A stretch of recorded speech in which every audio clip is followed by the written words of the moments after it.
Sa gabi ng aking kasal, nakadikit pa rin ang aking mapiling buhok na nilagyan ng aking pinakamatalik na kaibigan ng ahente 30 minuto na ang nakaraan. Hawak-hawak ko ang aking buket ng puting sampaguita at rosal sa aking dibdib at sa aking puso ay may galit na napakadalisay na nagulat pa ako sa sarili ko. Hanapin ko ang aking nanay na nagisang nakaupo sa isang plastik na upuan sa parking lot malayo sa bulwagan ng reception. Suot niya ang kanyang madilim na asul na damit na binili sa installment sa isang mall sa Chalukan. Nakapatong ang kanyang kamay sa kanyang bag para bang naghihintay siya sa waiting room ng ospital. Mula sa loob ay maririnig ang musika. Sa loob, 300 tao ang naghahapunan at ang aking nanay ay nakaupo sa labas sa isang plastik na upuan dahil may nagsabi sa kanya na wala ng lugar para sa kanya sa loob. Bago ko nalaman kung sino ang gumawa nito, bago ko naunawaan kung bakit, bago ko ginawa ang desisyon na nagputol sa gabing iyon sa dalawa, gusto kong malaman ninyo kung saan ako nanggaling. Ngunit bago iyon, suriin muna kung nakasubscribe na kayo sa channel at iwan ang komento kung saang bahagi ng mundo kayo nakikinig. Gustong-gusto naming basahin ang mga ito. Ang pangalan ko ay Katrina Santos. 36 na taon na ako. Accountant ako sa isang auditing firm sa Makati. Ipinanganak ako sa Tondo, sa isang bahay na gawa sa semento at kahoy na may berdeng gate na pinipinta ng aking tatay tuwing Disyembre dahil sabi niya, ang bagong pinintang gate ay tanda na may mga taong nakatira sa loob na hindi sumuko. Ang aking tatay na si Armando Santos ay nagmamaneo ng tricycle sa loob ng 38 taon, hindi sa grabcar, hindi sa aircon na sasakyan na may screen. Sa isang lumang Toyota FX na niyari na noong dekada 90, na may upuan na nakabalot ng gray na tape at isang maliit na larawan ni Santo Niño sa dashboard na umuuga tuwing lulampas siya sa speed bump. Gumigising siya ng alas 4 ng umaga, umuwi ng alas 9 ng gabi, at sa loob ng 17 oras na iyon, binubuo niya ang buong siyudad ng may pasensyang hindi ko nakita sa kahit sinong tao. Alam niya ang bawat daan, bawat daanan, bawat mapanganib na kanto. Alam niya kung saan lumabas ang mabagong butas sa kalsada, kung aling malugar ang mapanganib pakaraan ng alas 10 ng gabi, at kung aling tindahan ng pagkain sa tabing nga Avenida Road ang nagbebenta ng kare-kare na kanyang sinasaluhan tuwing tanghalian sa loob ng 20 taon. Ang aking nanay na si Lourdes Santos ay nagbebenta ng kakanin sa loob ng 25 taon, tuwing umaga. Bago pa man aalis ang tatay, nandoon na siya sa kusina na may malaking kaldero, masa, at mga palaman na inihanda ng nakaraang gabi, na may tahimik na disiplinang katangian ng taong nakakaalam na kung hindi ka gagawa ngayon, hindi ka kakain ngayon. Inilalagay niya ang kanyang bilaw sa labas ng MRT Monumento, katabi ng tindahan ni Manong Romy na may plastik na mesa, gas stove, asul na lona para sa ulan, at isang sulat kamay na tanda. Kakanin ni Aling Lourdes, puto, bibingka, kutsinta, majablancha. Lumaki ako sa amoing bigas at bagong luto na mga kakanin na nakatanim sa aming mga damit. Sa paaralan, nahihiya ako dito.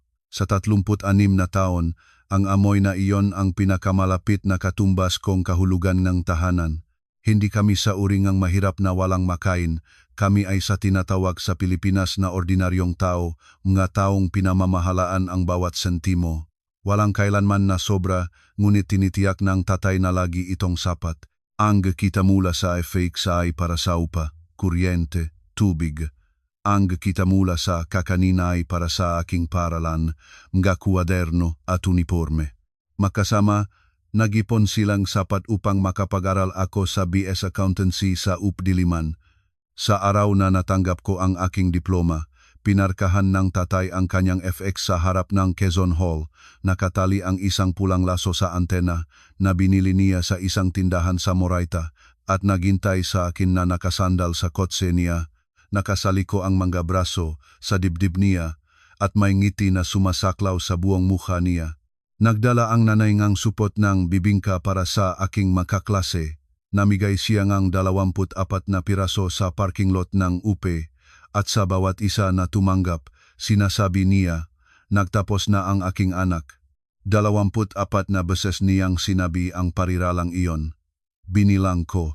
Nakilala ko si Dominic Reyes sa panahon ng cross-audit sa pagitan ng kanyang kumpanya at ng firm na aking pinagtatrabahuhan.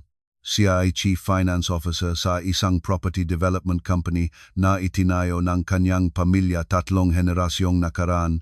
Isa siya sa mga pamilyang iyon na ang apelyido ay parang pangalan ng isang gusali sa Bonifacio Global City. Isang apelyido na nararamdaman ng mga maitre de tuwing tinatanggap ang reserbasyon. Si Dominic ang ikatlo sa 4 na magkakapatid. Lahat ay may master's degree mula sa ibang bansa. Lahat ay may makotse na nakakahalaga nga higit sa kinita nga aking mamagulang sa 10 taon na pinagsama. Ngunit si Dominic ay hindi mayabang, hindi man lang sa hayag na paraan. Isa siya sa uring taong nagsasabing hindi mahalaga kung saan ka nanggaling ng may gayon karaming natural na tono na gusto mong maniwala sa kanya. Inanyayahan niya ako sa hapunan sa isang restaurant sa BGC na walang presyo sa menu. Hindi ko naunawaan ang kalahating mga pangalan ng pagkain at nang tanungin ng waiter kung inom ako ng alak na kanyang pinili, sinabi ko o nang hindi alam kung saan ako sumasang-ayon. Napansin ni Dominic ang aking pagkaaligaga at sa halip na magkomento, ibinaling niya ang usapan sa isang bagay na nagpapatawa sa akin. Iyon ang humikayat sa akin, hindi ang restaurant, hindi ang alak, ang katotohanang nakita niya na estranggero ako doon at sa halip na ituro ito, pinahid niya ang sitwasyon. Ang nanay ni Dominic ay si Corazon Reyes. Nakita ko siya sa kanilang family home sa Dasmariñas Village, Makati sa unang pagkakataon. Isang malaking bahay na may hardin, fountain sa pasukan, 2 golden retriever na may English na pangalan, at isang sala na kapag nalagyan ng aming bahay sa tondo ay may natitira pang espasyo.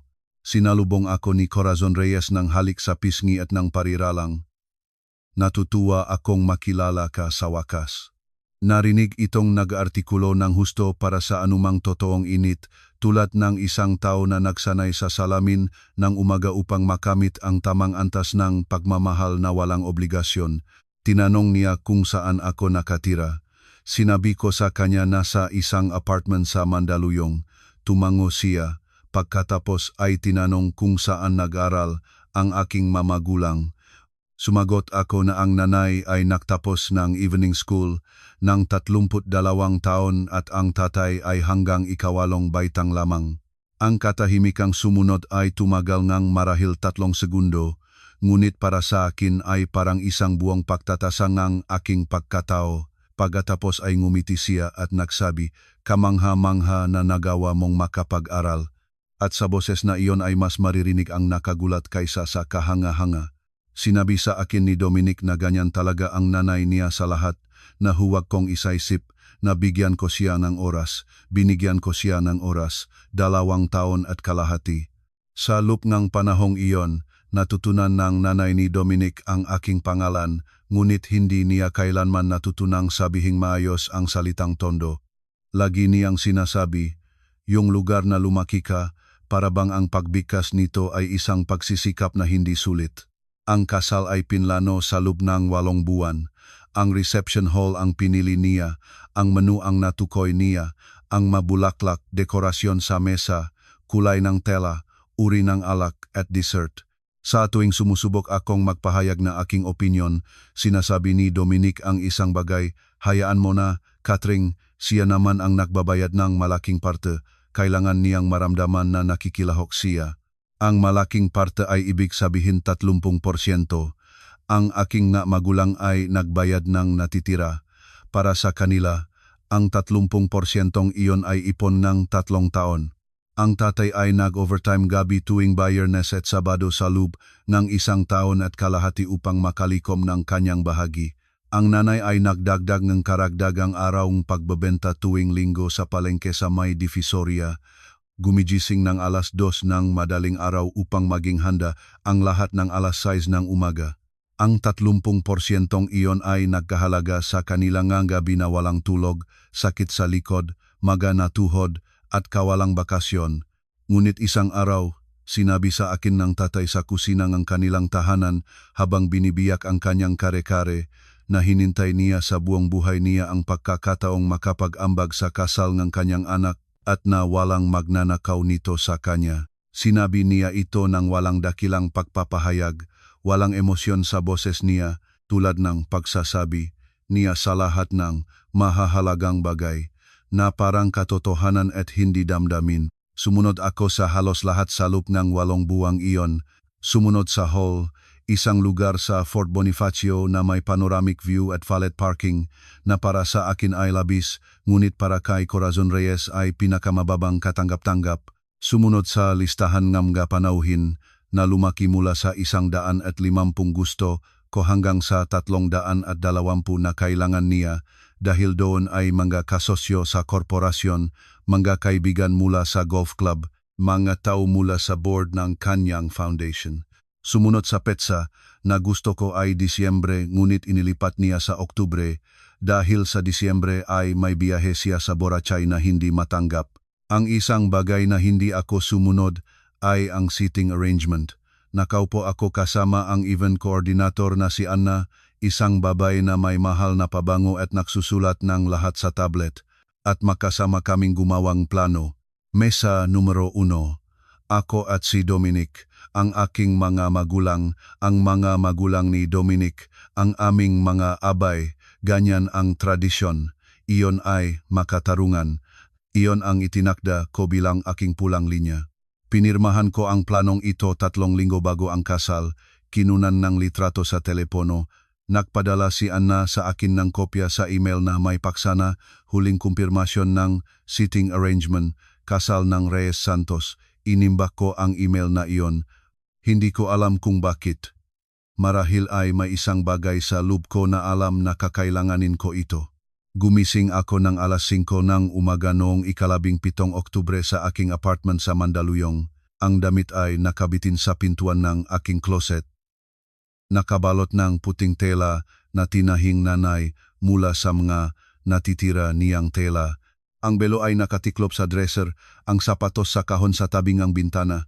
Lahat nasa tamang lugar, lahat mayos. Dumating ang aking kaibigan na si Sarah ng alas 7. Magkakilala kami ni Sarah mula pa sa high school. Nag-aral siya ng BS Legal Management sa Ateneo, espesyalista siya sa family law at nagtatrabaho bilang legal consultant sa isang sentro ng tulong para sa mga babae sa Quezon City. Siya ang pinakamahinahon na tao na aking nakilala, isa sa mga babaeng kayang pakinggan ang pinakamasamang kwento mula sa kanilang trabaho ng alas 10 ng umaga, kumain ng sinigang ng alas 2 ng hapon at tumawa sa aking sala ng alas 6 na parang wala namang nangyari. Pinagandang anyo niya ako dahil ayaw kong kumuha ng profesional na makeup artist. Ginawa niya ang aking buhok dahil nag-alok si Corazon Reyes ng kanyang personal na hairstylist, ngunit mas gusto ko na gawin ito ng isang taong kilala ang aking mukha mula pa noong 15 taon ako. Nang idikit ni Sarah ang aking mapiling buhok, sinabi niya na maganda ang itsura ko, na gusto niya ang aking damit, at kung sa anumang sandali ng araw ay kailangan kong anumang bagay, kahit ano, nandoon siya. Sinabi niya ito ng walang espesyal na diin, tulad ng pagsasabi, nandito ang kape kung gusto mo, ngunit kilala ko si Sarah. Hindi siya nagsasabi ng anumang bagay ng walang dahilan. Dumating kami sa reception hall ng alas 11 ng umaga. Ang serbilyang sibil ay nakatakda ng alas 5 hapon. Pagkatapos nito, hapunan at pagdiriwang, nungit mayroon akong ugali ng pagdating ng maga sa lahat ng lugar. Sa trabaho, sinusuri ko ang mga financial report ng 2 beses bago isumite. Sa personal na buhay, ganon din ang ginagawa ko sa lahat ng iba pa. Gusto kong makita ang bulwagan ng handa na. Suriin na ang mga mesa ay nakaayos ayon sa aking inaprubahan, na ang mga dekorasyon ay tama, na gumagana ang tunog. Kahanga-hanga ang lugar, hindi may tatanggi ito. Mataas na kisame, napakaraming bintana na may tingin sa hardin na may fountain, bilog na mga mesa na natatakpan ng maputing talang panghapag na may mga komposisyon ng rosas at kandila. Lahat elegante, lahat perpekto, lahat binayaran mula sa budget na. Para sa akin, ay absurdo pa rin hunit hindi ko na pinagtatalunan pa. Kinuha ko ang plano na nakasabi sa telepono at nagsimulang lumakat sa mga mesa numero 1. Lumapit ako at binasa ang mga pangalan sa mga card. Bernardo Reyes, Corazon Reyes, Eduardo Reyes, Kuya ni Dominic, Carla Reyes, ate. Pagkatapos ay 2 pangalang hindi ko nakilala, Mr. Glenn Villarreal at asawa. Tinanong ko ang isang waiter na naglalagay ng mga baso kung sino ang naglagay ng mga card na iyon. Tumingin siya sa akin ng may pagtataka at lumakat upang hanapin si Anna. Lumabas si Anna na may tablet sa kamay at ang profesional na ngiti, isang taong binabayaran para manatiling kalmado. Tinanong ko kung bakit hindi tumutugma ang mga pangalan sa mesa numero 1 sa aking inaprubahan. Tumingin siya sa kanyang tablet, halos hindi mapansin nang inusngos ang kanyang malabi at sinabi na nakipag-ugnayan sa kanya si Corazon Reyes 2 araw na ang nakakaraan at humingi ng strategic reorganization ng seating plan. Na sinabi niya sa kanya na alam ko at sangayon. Hindi ako sangayon, walang nagtanong sa akin ng kahit ano. Hiniling ko kay Ana na ipakita sa akin ang bagong plano ng buo. Iniliko niya ang tablet sa akin ng may pag-iingat na katulad ng pagbibigay ng medical na diagnosis na ayaw mong basahin. Nakita ko ang lahat sa screen. Mesa numero 1, lahat ng Reyes ay nandun. 4 na magkakapatid kasama ang kanilang maasawa, mga magulang ni Dominic at 2 panauhin na lumabas na mga kasosyo ng kumpanya. Mga taong nakita ko ng isang beses sa buhay ko sa isang Christmas dinner kung saan walang nagsalita sa akin ng hihigit sa 3 minuto. Mesa numero 2, mga Reyes na pinsan, mga tito, tita, mga ninong ni Dominic. Mesa numero 3, mga kaibigan NG tatay ni Dominic sa golf club. Kaya mesa pagkatapos mesa, ang buong harap na bahaging bulwagan ay punong kanilang mundo. Isinakpang ko ang screen. Mesa numero 10, 11. Nagpalipas ako nga hindi kilalang pangalan, apelido na hindi ko narinig hanggang sa makarating sa dulong plano. Mesa numero 18. Huli, nakalagay sa diagram malapit sa isang parihaba na may nakasulat na service entrance. Dun ay Armando Santos, Lourdes Santos. 2 pangalan, isang mesa para sa 2 sa pinakadulong ng bulwagan, malapit sa pintuan kung saan pumasok at lumabas ang mga waiter na may mga tray. Hindi ako gumalaw ng ilang sandali, tumahimik si Anna. Sa palagay ko, naunawaan niya kung ano ang aking nakikita at kung ano ang ibig sabihin nito. Tinanong ko sa isang tinig na parang mas kalmado kaysa sa nararamdaman ko sa loob kung nagbigay ba si Corazon Reyes ng anumang paliwanag. Nag-alinlangan si Anna. Pagkatapos ay nagsabi, maingat na pinipili ang mga salita na binanggit ni Corazon Reyes na mas mainam na ang mga kasosyo ng korporasyon ay komportableng nakalagay dahil ang gabing ito ay isang pagkakataon din para sa public relations. Na ang mga magulang ng nobya ay magiging mas komportable sa isang tahimik na mesa sa likod ng bulwagan malayo sa ingay ng dance floor at na ginamit niya ang pariralang para din sa ikabubuti nila. Para sa ikabubuti nila. Parabang ang aking mamagulang ay 2 mahihinang matanda na kailangang protektahan mula sa malakas na musika at hindi 2 taong nag-ambag ng 30% ng lahat ng muling hinubog ng babaeng ito ayon sa kanyang kagustuhan. Inilagay ko ang telepono sa aking bag. Nagpasalamat kay Anna sa tono na nagpatingkat ang kanyang kilay dahil sa palagay ko ay inaasahan niya ang sigaw at hindi tuyo na pasasalamat.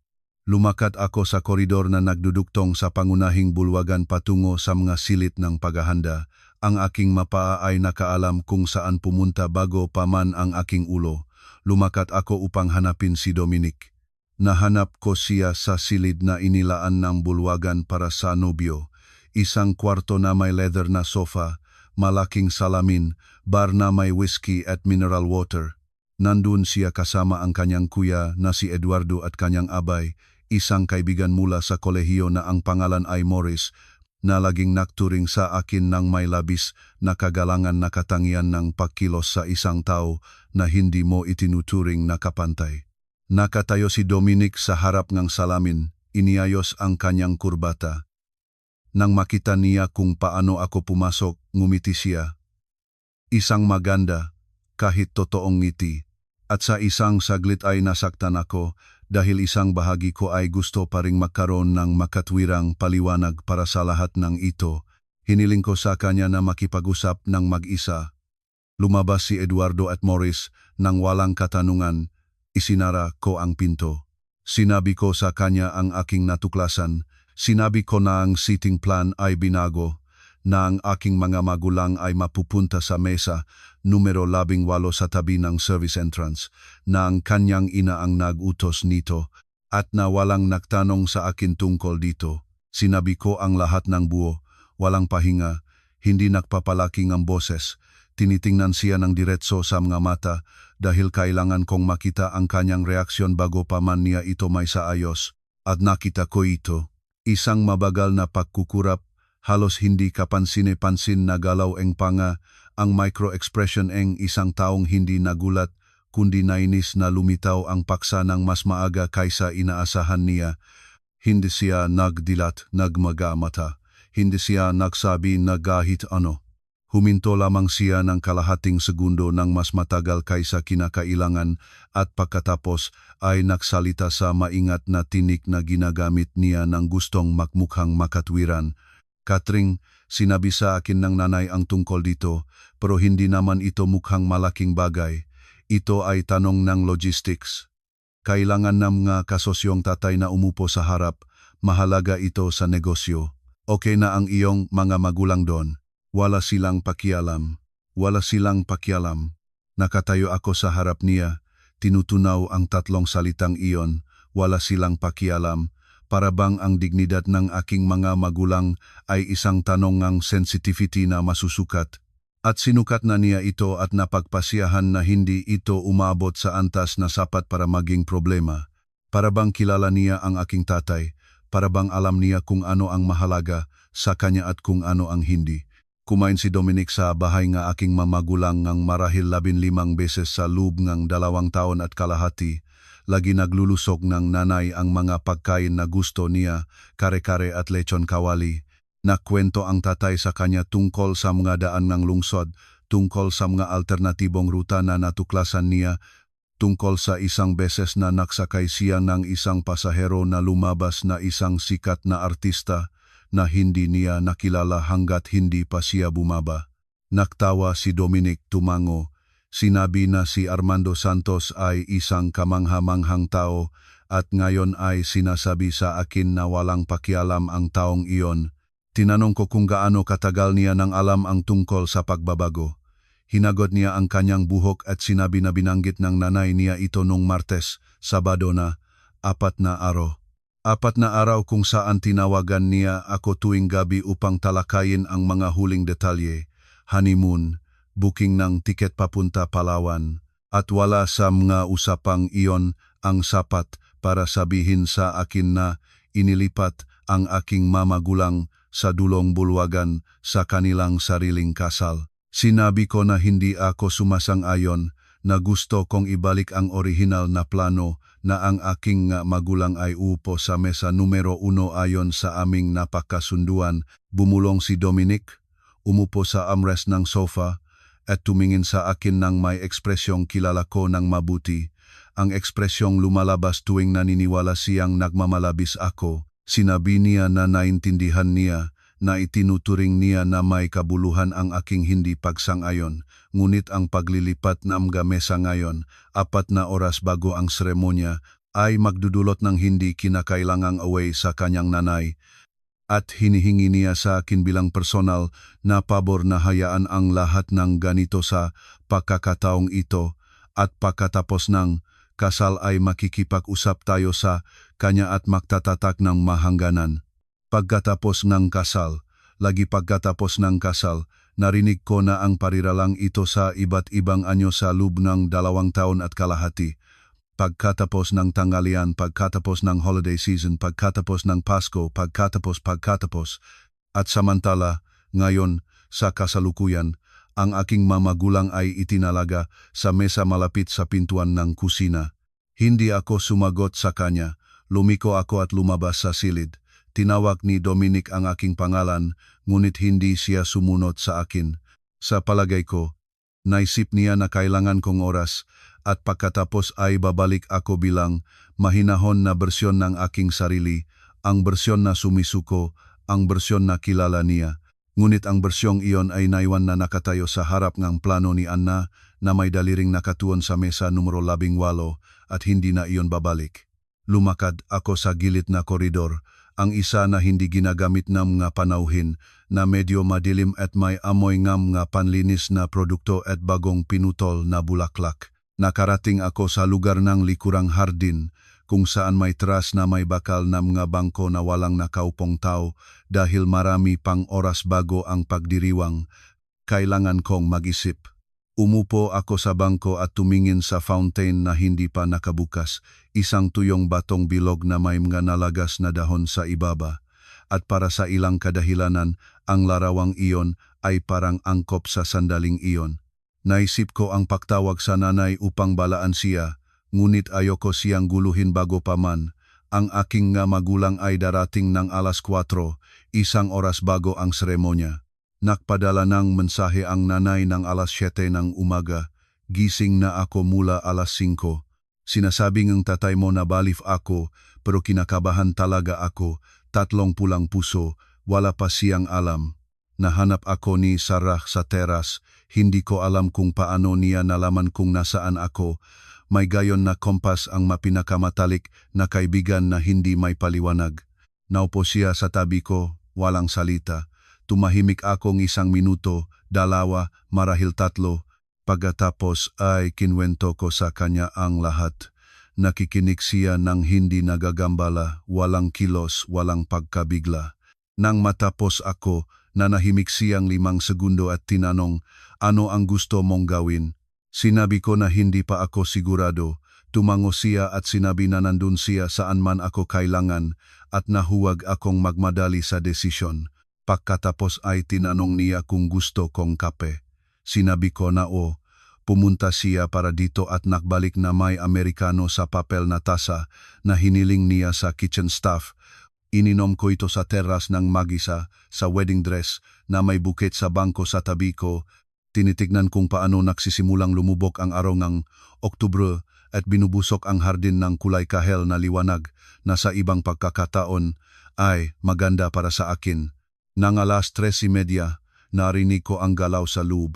Nagsimulang dumating ang mga panauhin, nagbukas ang background music, nagdaran ang mga waiter sa koridor na may mga tray ng mga merienda. Lahat ay nagsisimulang kumilos.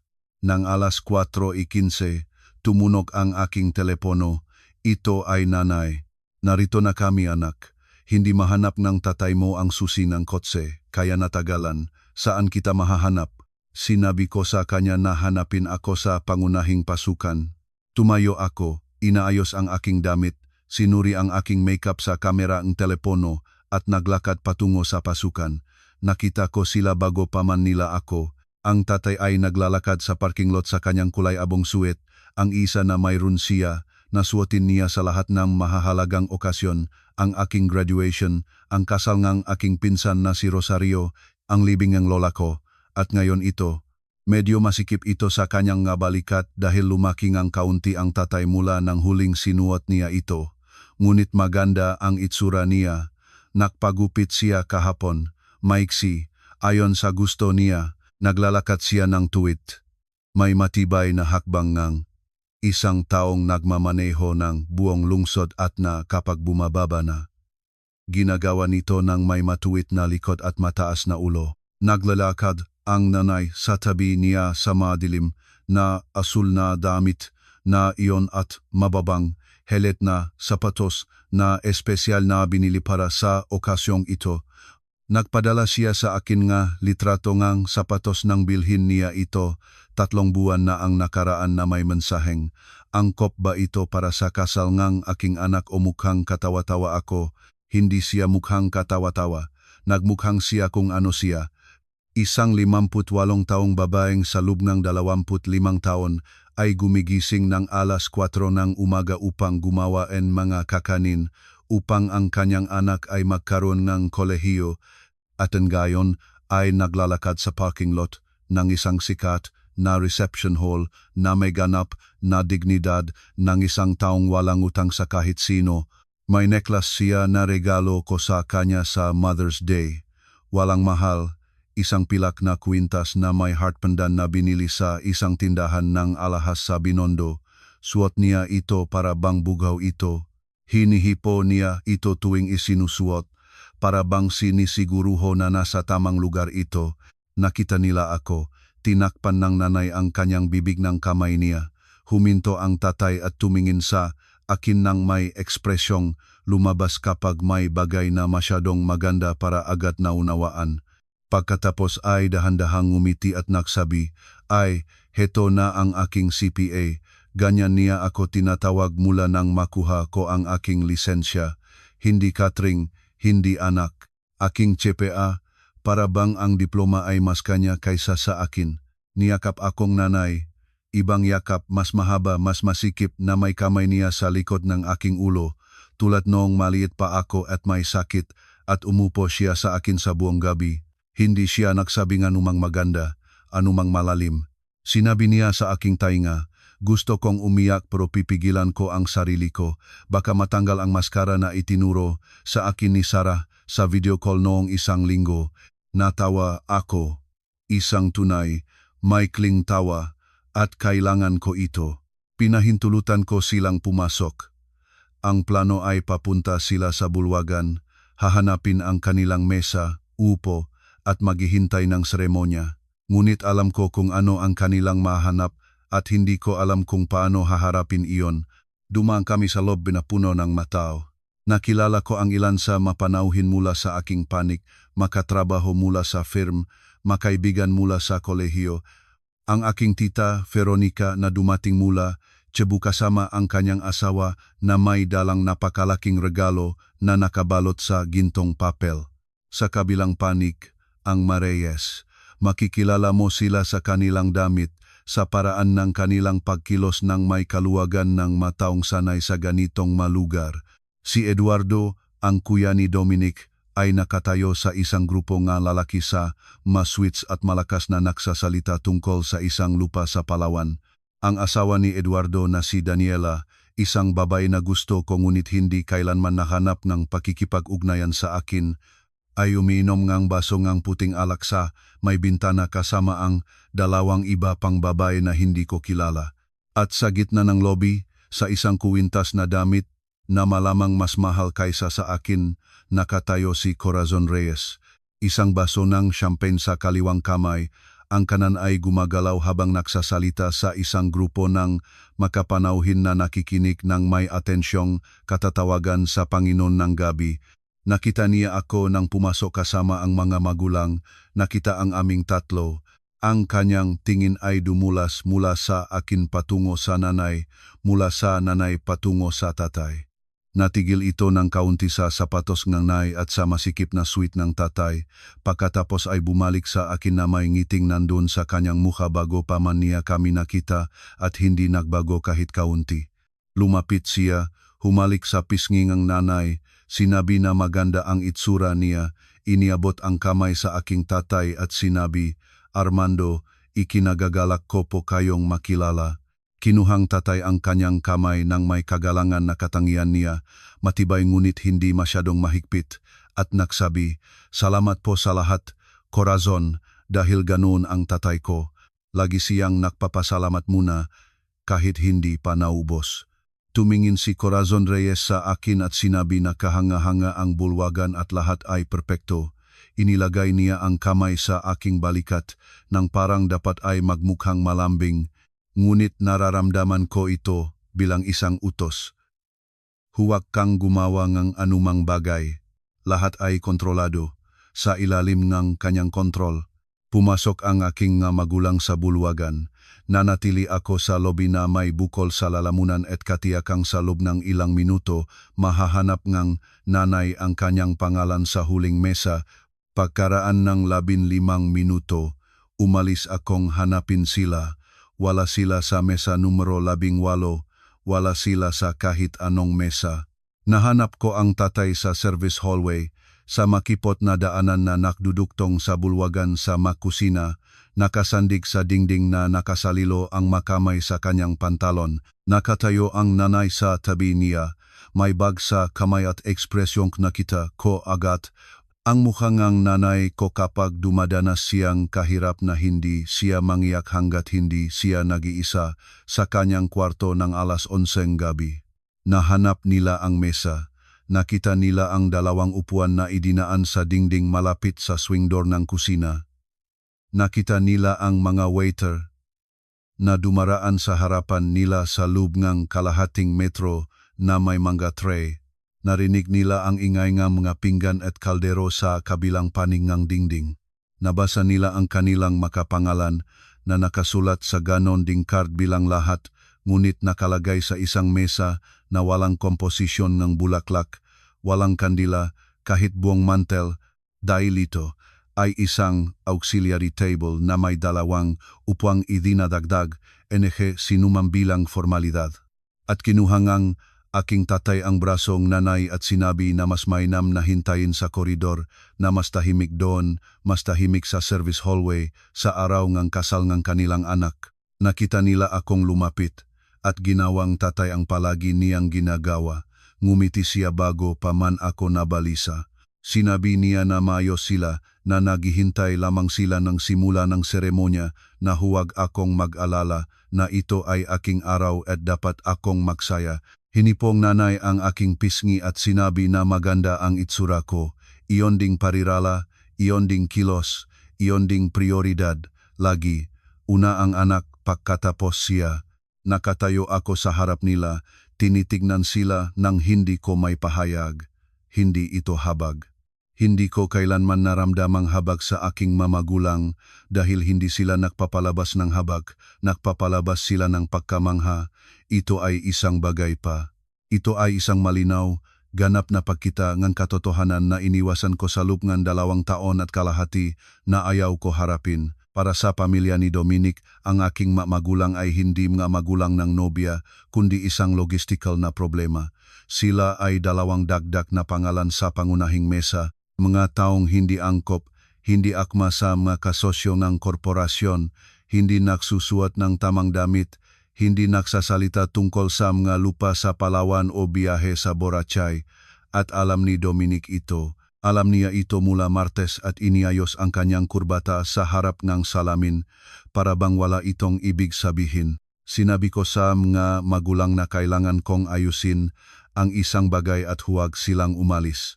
Tumingin sa akin ang tatay ng titig na kanya nang alam kung anong ekspresyon ng mukha ito.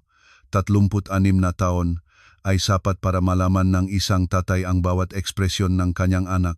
Hindi siya nagtanong kung ano ang gagawin ko. Tumango lamang siya at nagsabi, "Sige." Lumakad akong hanapin si Sarah. Nahanap ko siya sa hardin, nakaupo sa parehong bangko kung saan ako uminom ng kape.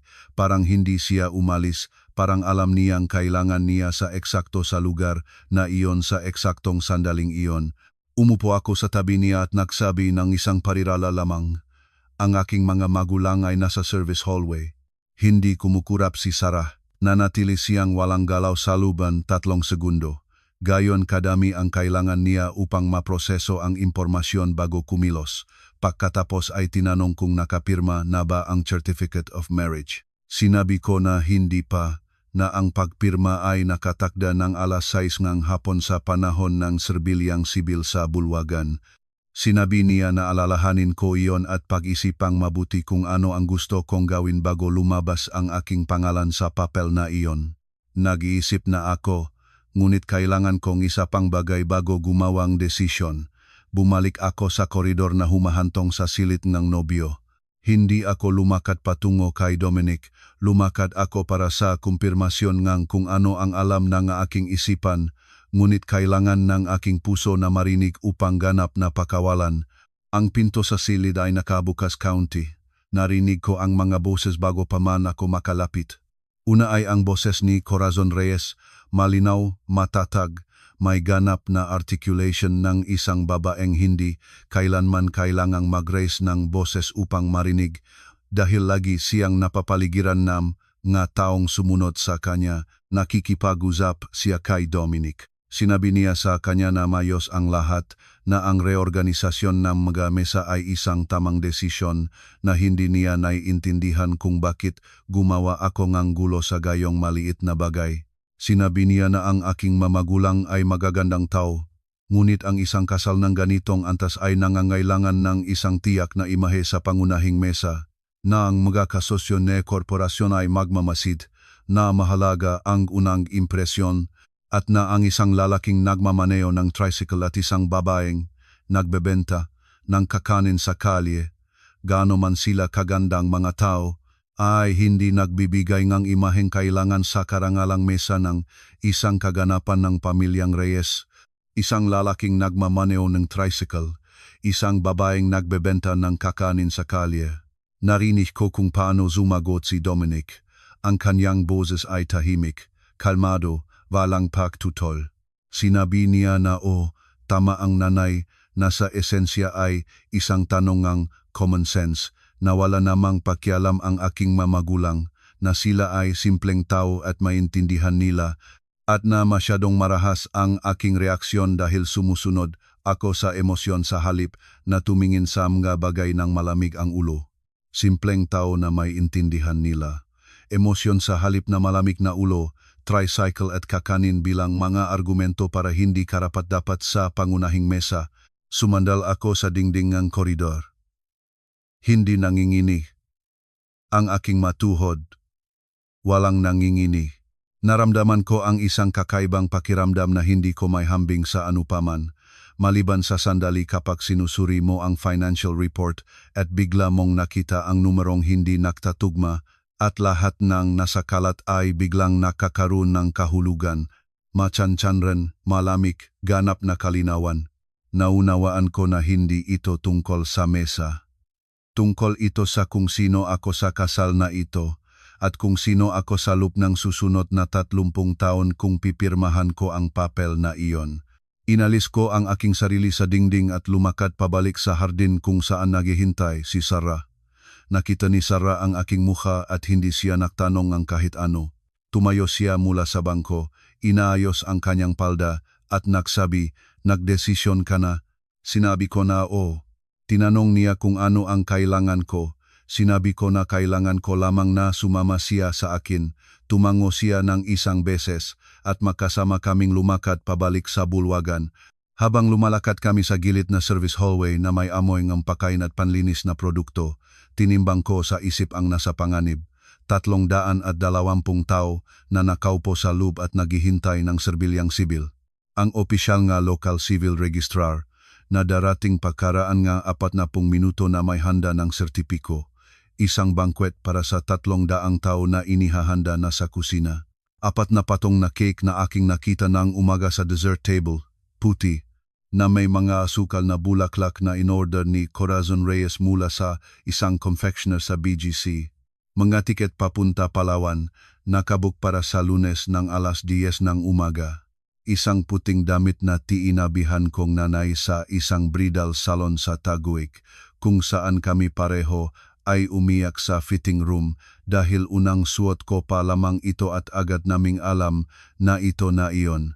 Lahat ito ay nasa isang panig ng timbangan. Sa kabilang panig ay ang aking magulang sa service hallway noong Sabadong Oktubre, nakatayo, hindi nagrereklamo, hindi humihingi, hindi nagtatanong kahit ano, may maingat na linis na sapatos at sweet na masikip sa mga balikat.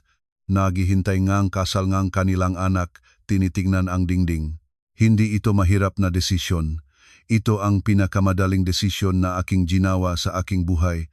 Mahirap ang lahat ng nauna rito. 2 taon at kalahati. Hayaan natin pagkatapos. Ganyan siya sa lahat. Bigyan mo siyang oras. Iyon ang mahirap. Ang desisyon mismo ay parang pagpapababa ng bigat na winawasak ang aking mga balikat at pasan ko na sa ugali. Una, dumaan ako sa lugar kung saan naroroon ang aking mga magulang. Nandun pa rin sila sa koridor. Ang tatay ay nakaupo sa isang nakabaliktad na plastic crate na iniwan ng isa sa mga staff sa dingding. Ang nanay ay nakatayo sa tabi niya, kamay sa kanyang balikat. Nang lumapit ako, Nakita ko na may mga pulang mata ang tatay. Hindi siya umiyak. Si Armando Santos ay hindi gayon umiyak. Ngunit may mga pulang mata siya na katulad kapag may bagay na nakakaapekto sa kanya at pinipiga niya ang lahat sa loob upang hindi palabasin. Naintindihan ko na narinig nila. Ang service hallway ay konektado sa bulwagan sa pamamagitan ng pintuan ng kusina at ng speaker ng sound system na nakalagay sa kanto and kisame. Narinig nila ang bawat salita ko, bawat isa. Sinabi ko sa mga magulang na kailangan nilang maghintay doon ng isang sandali pa lamang na may gagawin ako at pagkatapos ay babalik ako para sa kanila. Tumingin sa akin ang tatay ng mabuti. Sa palagay ko, alam na niya ang lahat sa sandaling iyon. Hindi lahat, hindi ang mga detalye, ngunit ang diwa, ang mali at gagalaw ako. Kilala niya ako mula, panong hindi ko pakilala ang aking sarili. Nang 10 taon ako at isang batang lalaki sa paaralan ay natawa sa akin dahil nagbebenta ng kakanin sa kalsada ang aking nanay, umuwi ako na umiiyak. At naupo kasama ko ang tatay sa kusina at sinabi na sa araw na maramdaman ko ang kahihiyan sa ginagawa ng aking ina para mapakain ako, sa araw na iyon siya tunay na mag-alala. Ngunit habang alam ko kung sino ako, walang makapagpaparamdam sa akin ng mas mababa. 10 taong gulang ako nang marinig ko iyon. Sa 36, nakatayo sa service hallway sa wedding dress, totoong naunawaan ko ito sa unang pagkakataon. Hinawakan ng nanay ang aking kamay at sinabi na lumakad na ako at gawin kung ano ang dapat at hindi sila mawawala. Pagkatapos ay nagdagdag siya na may likas niyang katumpakang praktiko na kung kaya ko magdala siyang basong tubig dahil nauhaw siya ngunit ayaw niyang abalahin ang mga waiter. Hiniling ko kay Sarah na magdala ng tubig para sa nanay. Pumunta si Sarah, bumalik na may baso sa lupeng 2 minuto. Pagkatapos ay sumama siya sa akin patungo sa pasukan ng pangunahing bulwagan. Puno ang bulwagan. 320 tao ang nakaupo sa kanilang mga mesa. Ang ugong ng mga usapan ay halo sa background music. Nagtatagis ang mga baso, may tawanan, ingay ng mga waiter na naghahatid ng mga merienda. Lahat ay kumikilos. Ang mesa numero 1 ay eksakto sa lugar kung saan ko ito nakita sa plano sa harapan malapit sa dance floor. Lahat ng Reyes ay naroon. Nakaupo si Corazon Reyes sa gitna na may baso ng champagne, nakikipag-usap sa asawa ng isa sa mga kasosyo na may posturang katulad ng reyna ng mesa na parabang ipinanganak siyang para dito. Ang tatay ni Dominic, na si Bernardo Reyes ay nakaupo sa tabi niya, tumutango sa isang bagay na sinasabi ni Eduardo. Ang ate na si Carla ay nagpapalarawan kasama ang kanyang asawa. Lahat ay maayos, lahat ay nasa tamang lugar, lahat ayon sa plano ni Corazon Reyes. Mesa numero 18 sa likuran malapit sa swing door ng kusina, may 2 walang upuan. Ang card na may pangalan ng aking mga magulang ay nakalagay pa rin doon, katabing 2 basong tubig na hindi nahipong ng sinuman. Sa tuwing nagbubukas ang pintuan ng kusina, ang ingay ng mga kaldero at init na mga pugon ay umaabot sa mesa na iyon. Tulad ng paalala kung saan ang kanilang lugar ayon sa isang tao na hindi kailanman gumising ng 2:00 ng madaling araw upang gumawa ng mga kakanin. Ang MC ng gabi ay si Richardo, isang taong inupahan ni Corazon Reyes, may boses ng radio announcer at permanenteng ngiti na parang nakadikit. Nakatayo siya sa dance floor na may mikropono, binibigyan ng magandang salita ang makapanauhin, nagbibigay ng gabiruan tungkol sa kasal na nagdudulot ng magaan na tawa mula sa mga harapang mesa at magalang na katahimikan mula sa mga nasa likuran. Nakita niya akong patungo sa dance floor at iniabot sa akin ang mikropono na may theatrical na gala. Malamang inaasahang sasabihin ko ang ilang salita ng pasasalamat sa lahat at magbibigay ng magandang pahayag tungkol sa pagmamahal at kaligayahan. Kinuha ko ang mikropono. Lumayo si Richardo sa gilid na may profesional ng ngiti. Nakatayo si Sarah sa gilid ng dance floor, 3 metro ang layo, na nakasali ko ang mga braso at may ekspresyong ganap na katahimikan na lumalabas sa kanya kapag nasa lawyer mode siya. 320 tao ang tumingin sa akin. Mga mesa na punong mga tao, mga pamilyar at hindi pamilyar na muka, ang aking mga katrabaho mula sa firm sa mesa numero 11. Ang aking tita Veronica mula Cebu sa mesa numero 9 na may gintong regalo sa katabi nitong upuan. Ang aking makaibigan mula sa kolehiyo sa mesa numero 10 makakasama. Sa kabilang panig, Reyes, kasosyo, kaibigan mula sa golf club, tao mula sa foundation board, lahat ay may baso, lahat ay may inaasahang toast. Nakatayo si Dominic sa tabiyen ng mesa numero 1. Tumadyo siya nang makita niyang patungo ako sa dance floor. May baso siya sa kamay at isang ngiti na unti-unting nangangaw nang nakita niyang kinuha ko ang mikropono nang walang ngiti, walang kilos ng toast na inaasahan niya. Huminga ako ng isang beses, hindi sa nerbiyos. 36 na taon ng buhay kasama si Armando Santos ay nagturo sa akin ng isang bagay na hindi ituturo ng kahit anong paaralan. Kapag alam mo na ang sasabihin mo ay katotohanan, hindi ka na kailangang maghanda. Buksan mo lamang ang iyong bibig. Nagsimula akong sabihin na bago magpatuloy ang seremonya, may kailangan akong ibahagi sa lahat ng narito. Sinabi ko na ngayong umaga, natuklasan ko na ang seating plan na aking ginawa at inaprubahan ilang linggo na ang nakakaraan ay binago ng wala sa aking kaalaman at pahintulot. Na ang aking magamagulang, si Armando Santos at Lourdes Santos, magamagulang giniginobya, ay inilipat mula sa pangunahing mesa patungo sa huling mesa iniga bulwagan, malapit sa service entrance iniga kusina. Na ang pagbabagong ito ay ginawa sa utos ni Corazon Reyes 2 araw na ang nakakaraan. At na nang tanungin ko si Dominic tungkol dito, sumasang-ayon siya sa desisyong ito dahil dito ay ginamit ko ang kanyang eksaktong masalita. Ang aking mamagulang ay simpleng tao na walang pakialam. Ang katahimikang sumunod ay hindi ordinaryong katahimikan. Ito ay isa sa mga katahimikang may presyon na may texture na mararamdaman sa balat bilang pagbabago ng temperatura. 320 tao ang tumahimik ng sabay-sabay. Ang background music ay nagpapatuloy na tahimik mula sa mga speaker sa kisame. Isang instrumental na komposisyon na ngayon ay tila katawa-tawa, parang maling soundtrack sa isang pelikulang nagbago ng genre ng walang babala. Ang maulo ay lumiko muna patungo sa akin, pagkatapos patungo sa mesa numero 1, pagkatapos patungo sa likuran ng bulwagan. 320 pares ng mata ang nahanap ang mesa numero 18, 2 walang upuan, mga card na may pangalan.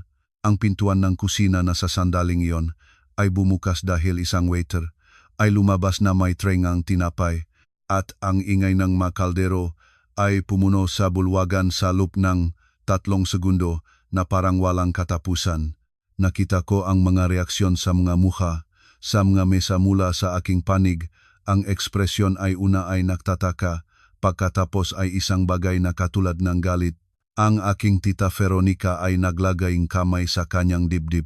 Ang isang katrabaho ay dahan-dahang umiling sa mga mesa sa gitna. Nakita ko ang kawalang ginhawa, ang kilos ng hindi alam kung saan tumingin. At sa mesa numero 1, nakita ko ang inaasahan kong makita.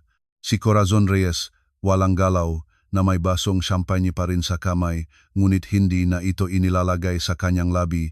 Ang nga mata ay nakatutok sa akin na may ekspresyong hindi ko nakita sa kanya. Hindi ito galit, ito ay isang bagay na mas masama. Ito ay ang mukhang isang tao na tunay na nakikita sa unang pagkakataon at hindi niya gusto ang ibig sabihin nito. Nakpatuloy akong magsalita. Hindi ko kailanman ay tinataas ang boses. Sinabi ko na ang aking mamagulang ay nag-ambag ng malaking bahaging gastos sa kasalang ito, na ang aking tatay ay nagtatrabaho ng overtime sa loob ng 1 taon at kalahati upang maipon ang kanyang bahagi, na ang aking nanay ay nagdagdag ng karagdagang araw ng trabaho tuwing linggo, gumigising ng 2:00 ng madaling araw upang mayambag ang kanyang bahagi, na makasama ay inialay nila ang kanilang pahinga, kalusugan, at oras upang maganap ang gabing ito, at na may nagpasya na hindi sila karapat-dapat na umupo sa harapan. Nahintay ako ngang sandali, hindi kalkulado, kailangan ko ngang isang segundo para sa susunod kong sasabihin. Sinabi ko na tinanggap ko ang pamilya ni Dominic ng bukas ang puso, na sumang-ayon akong ang bulwagan, menu, bulaklak, petsa, listahan ng panauhin, at kahit ang dessert ay madesisyong ginawa ng ibang tao, na sumunod ako sa lahat sa loob ng 8 buwan, dahil sinabihan akong iyon ang ibig sabihin ng pagiging makatuwiran, ganap at mapagmalasakit, ngunit may isang linya na hindi dapat tawiran ng sinuman, at iyon ay ang linya ng dignidad ng aking mga magulang, na ang linyang iyon ay hindi pinagtatalunan, hindi nire-reorganize, hindi inililipat sa dulo ng bulwagan upang magbigay ng lugar sa makasosyo ng kumpanya. Tumingin ako kay Dominic. Nakatayo siya sa tabi nga mesa numero 1, nakapikit ang mapanga, ang mamata ay nakakapit sa akin. Hindi ko nakita ang pagsisisi, nakita ko ang pagkalkula. Nakita ko ang isang taong tinitimbang ang mga pagpipilian, nagahanap ng tamang parirala upang mabawasan ang pinsala. Iyon ding tingin ng sinasabi niya sa akin na bigyan ng oras ang kanyang nanay. Oras, lagi oras. Para bang ang oras ay isang pera na maaring walang katapusan bayaran sa isa na hindi kailanman babaguhin ang presyo. Sinabi ko ang huling bagay. Sinabi ko na ang Certificate of Marriage mula sa Local Civil Registrar ay hindi pa nakapirma, na walang simbahang seremonya, na legal na hindi ako kasal sa kahit sino sa sandaling ito, at ganun na lamang ito mananatili.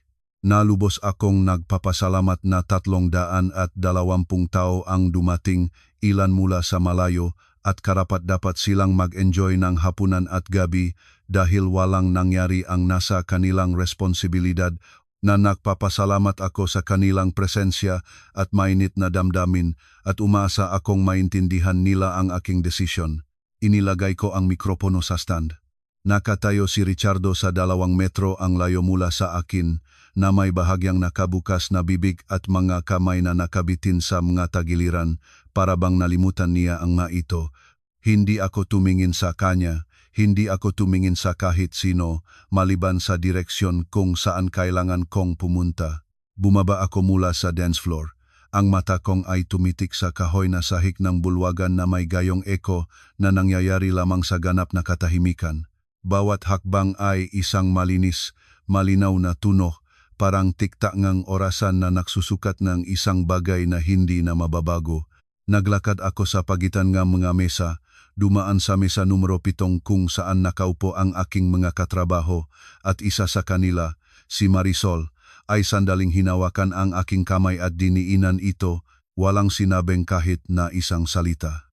Dumaan ako sa mesa numero 9 kung saan ang aking tita Veronica ay tahimik na umiyak, ang luha ay bumabaksak sa puting mantle.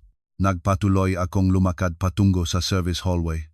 Nandun pa rin ang aking mga magulang sa lugar na iniwan ko sa kanila. Nakatayo ang tatay, nandun din ang nanay, ngunit may nagbago. Ang tatay ay may mangga pulang mata, hindi siya umiyak.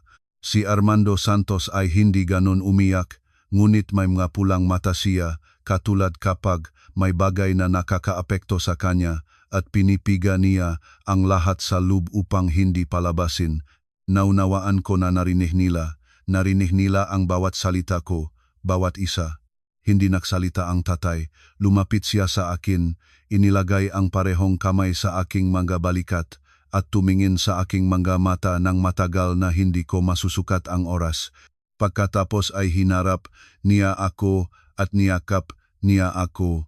Niyakap niya ako ng may parehong braso, mahigpit, sa paraang niyayakap ka ng iyong tatay kapag 61 taon na siya at 38 sa mga iyon ay ginugol niya sa pagmamaneho, at ang kanyang makamay ay amoy gulong at kape mula sa kalsada.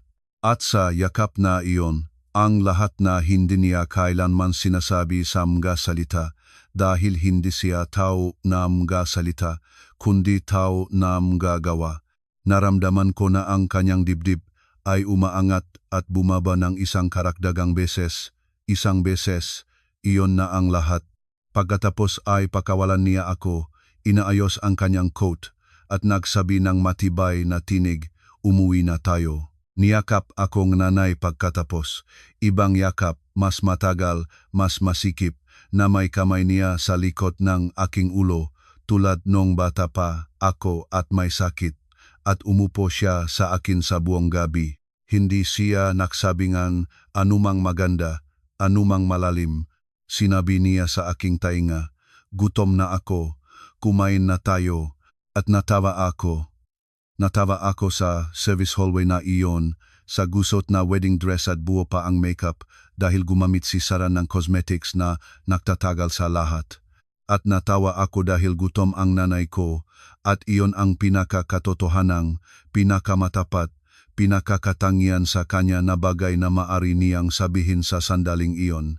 Lumabas si Sarah na may aking bag, koat at susing ang kanyang kotse. Hindi ko alam kung kailan siya pupunta para sa lahat na ito. Hindi ko alam kung paano niya nalaman na kakailanganin ko ito. Ganon gumagana ang mga pinakamatalik na kaibigan, hindi samga tanong, kundi samga sagot na dumarating bago mo pa sila hingin. Kami ay apat na lumakad patungo sa labasan. Ang aking mga magulang ay nangunguna, kami ni Sarah ay sumusunod. Walang tao ang lobby dahil nanatili ang lahat sa loob. Tinutunaw kung ano ang naganap lamang. Dumaan kami sa mesa ng regalo kung saan nakapatong ang isang bundok ng nakabalong kahon at sobra. Wala akong kinuha. Hindi ko ito pag-ari. Wala sa bulwagan na iyon ang sa akin, maliban sa 3 taong naglalakad kasama ko. Nang lumabas kami sa parking lot, narinig ko ang pinto ng bulwagan na bumukas sa likuran namin. Ang boses ni Dominic tumatawag sa akin, Katrina, isang beses, Katring, sandali lang, 2 beses. Hindi ako huminto, hindi dahil nagagalit ako, kundi dahil wala na akong inaabangan. Lahat ng kailangan kong marinig mula sa kanya ay narinig ko na sa pamamagitan ng bahagyang bukas na pintuan sa tunog ang boses ng kanyang ina na nagpapaliwanag kung bakit ang tricycle driver at ang nagtitinda ng kakanin ay hindi angkop sa karangalang mesa. Pagkatapos, boses ni Dominic, narinig ko ang gisa pang boses, si Corazon Reyes, hindi siya sumigaw, hindi kailanman sumigaw si Corazon Reyes. Ngunit sa kanyang boses ay isang tono na hindi ko kilala sa kanya, ang tono ng isang taong nawawala ang kontrol sa isang sitwasyong inakala niyang perpektong naayos.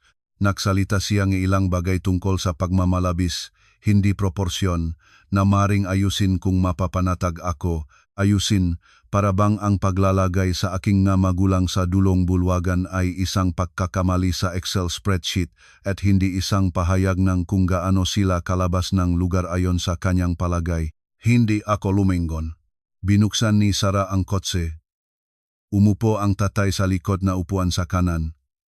Ang nanay sa kaliwa. Umupo ako sa harap na passenger seat. Inistart ni Sarah ang kotse, lumabas sa parking lot at lumiko sa EDSA patungo sa timog. Alas 6:15 gabi nung Sabadong Oktubre at katamtaman ang trapiko para sa Maynila na halos milagro. Sinabi ng nanay mula sa likurang upuan, ano ang gusto ninyo? Ang tatay ay nagsabi, iso at fishball sa may espana. Nagsabi si Sarah, sige. At lumiko sa may labasan patungo sa rekto. 4 na tao sa kotse nung Sabadong Oktubre, papunta sa street food. Isa sa kanila ay naka-wedding dress.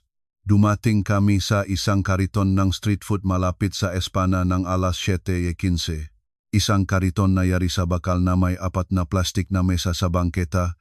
Isang itim na kawali na marahil ay nakatayo doon ng mas matagal kaysa nabubuhay ako at isang lalaki sa apron na si Manong Jun. Nakakilala nga, aking tatay sa loop ng napakatagal na oras dahil doon nagaandar si tatay sa lugar na iyon. Tumingin si Manong Jun sa amin ng labis na 3 segundo, tinutunaw ang larawan. Isang lalaki sa gray na suit, isang babay sa madilim na asul na damit na may pilak na necklace, isang babay sa itim na palda at blazer, at ako sa puting wedding dress, sa takong may mga false lashes, at bouquet ng puting sampagita at rosal na sa isang punto ng paglalakbay ay nandun na sa likurang upuan malapit sa nanay. Wala si Manong Jun tanong. Sa Maynila, ang mga tao ay may ugali na hindi pagtatanong kapag ang sitwasyon ay malinaw na nangailangan na walang tanong, sinabi niya lamang, usual, Mang Armando. Sinabi ng tatay, apat na isaw fishball at sisig, apat na kalamansi juice. Umupo siya sa plastik na upuan, inalis ang kanyang kurbata, itinanggal ang itaas na pindutan ng kanyang polo, at huminga ng malalim, parang isang taong nakaabot sa bahay pagkatapos ng mahabang biyahe. Umupo ang nanay sa tabi niya, inilagay ang bag sa mesa, at nagsimulang ayusin ang masarsa ng may automatic na kahusayan ng isang babaeng sa buong buhay ay nagpakain ng matao. Sa unang ilang minuto, kumain kaming ang tahimik. Hindi isang mahirap na katahimikan. Isang mabuting katahimikan na hindi kailangang punan ng anuman dahil apat na taong nakaupo sa mesa ay eksakto kung ano ang naganap lamang at walang kailangang ipaliwanag sa iba. Mabagal kumain ang tatay, maingat na ngumuya, tinitignan ang kalye ng may katahimikan ng isang taong nakita ang buong lungsod na dumaan sa kanyang bintanan ng kotse at nakakaalam na ang lahat ay gumagalaw, lahat ay nagbabago, at nananatili lamang ang pili mong panatilihin. Una nagsalita ang nanay. Sinabi niya na ang isaw ni Manong Jun ay pinakamasarap pa rin sa lugar at ang sarsa ay mas masarap kaysa noong nakaraang pagkakataon. Pagkatapos, nang hindi nagbabagong ang tono, para bang nagsasalita pa rin siya tungkol sa sarsa, sinabi niya na alam niya mula pa sa unang hapunan sa bahay nga, Reyes na hindi siya tinatanggap ni Corazon Reyes, na naunawaan niya ito dahil sa paraan ng pagtingin nito sa kanya ng nakikinig, na may atensyong kinakatawan ng pakikinig sa background na ingay na kailangan mong tiisin hanggang matapos ito. Sinabi niya na hindi niya kailanman sinabi ito sa akin dahil ayaw niyang maingat na maglagay ng maideya sa aking ulo at dahil palagi niyang inisip na ang pangunahing bagay ay dapat akong maging masaya. At kung si Dominic ang nagpapaligaya sa akin, maari siyang magtiis ng kahit ano. Magtiis ng kahit ano. Ang aking nanay ay handang umupo sa mesa, numero 18 malapit sa pintuan ng kusina, nang walang salita, upang hindi masira ang aking gabi. Inilagay ito sa akin ng mas malakas kaysa sa lahat ng nangyari sa reception hall, dahil ang problema ay hindi lamang si Corazon Reyes na inilipat ang aking magulang. Ang problema ay ang aking magulang ay napakasanay sa hindi pag-occupy ng espasyo, sa hindi pag-abala, sa hindi pagiling, na tinanggap nila ang lugar na iyon ng walang reklamo at uwi sa tondo ng gabing iyon na may kahihiyang nakaimbak sa isang kahon na walang makakakita. At hindi ko kailanman malalaman kung ano talaga ang naramdaman nila. Inilagay ng tatay ang isaw sa kanyang plato. Pinunasan ang kanyang makamay sa papel na serbilyeta at nagsabingang isang bagay na itatandaan ko hanggang sa huling araw ng aking buhay. Sinabi niya, "Alam mo, anak, nagmamaneho ako ng 38 taon.